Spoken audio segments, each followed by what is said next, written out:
I am Rika AI. How I can help you? Hello Rika, what is artificial intelligence? Artificial intelligence, AI, in its broadest sense. Бұл атыраулық жас ғалымдардың жасап шығарған ақылды көзілдірігі. 4 функцияны атқарады. Википедия секілді кез келген сұраққа жауап береді, мәтінді сканерлеп оқи алады, объектінің ішінде не болып жатқанын айтып бере алады және жолда келе жатқанда кедергілерді баяндап отырады. Бұл әсіресе көзі нашар көретін жандарға арналып ойлап табылған жоба. Хайдар бен Қайырхан ойлап тапқан смарт көзілдірік жасанды интеллект арқылы жұмыс істейді. Жас өнертапқыштардың жобасы Just Science 2024 байқауында үздік атанып, әлемнің ең озық 100 инновациясының қатарына енді. Ал техниканы алғаш болып жасап шығарған Хайдар әлемнің кез келген университетінде тегін оқуға мүмкіндік алды. Жалпы менің көзім қатты көрмейді.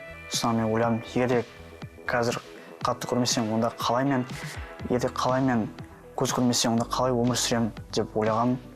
Сөйтіп мен басқалар туралы ойлап проектті бастадым. Жалпы бір жақсы программа бар, Rise деген.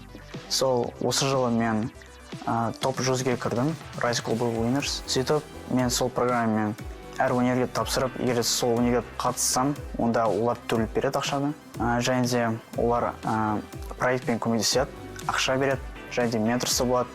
Құрастырушылар көз әйнектің материалын 3D принтермен жасаған, ал оған қажет камера, құлаққап, микрофонды шетелден тапсырыспен алдырыпты. Қазір тек қана ағылшынша, бірақ осы болашақта орысша және қазақша қосуға тырысамыз. Мысықтар үшін, былай жануарлар үшін бір проект бастаған едім. Оларды автоматтық түрде оларға тамақ беру. Бұлай соны жалғастырам ба деп ойлап жүрмін, болашақта универге түскеннен кейін. Біздің проектті алып, осыған ұқсайтын проекттер көп жасауға болады. Біреулер көзі көрмейтін бір жасаса, біреуі сөйлей алмайтын, біреу тағы былай.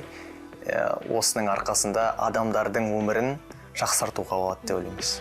Оқушылар қазір ақылды көзілдіріктің екінші нұсқасын әзірлеп жатыр. Олар ыңғайлы әрі әмбебап құрылғыны дайындау үшін сабақтан кейінгі уақытын шеберханада өткізеді.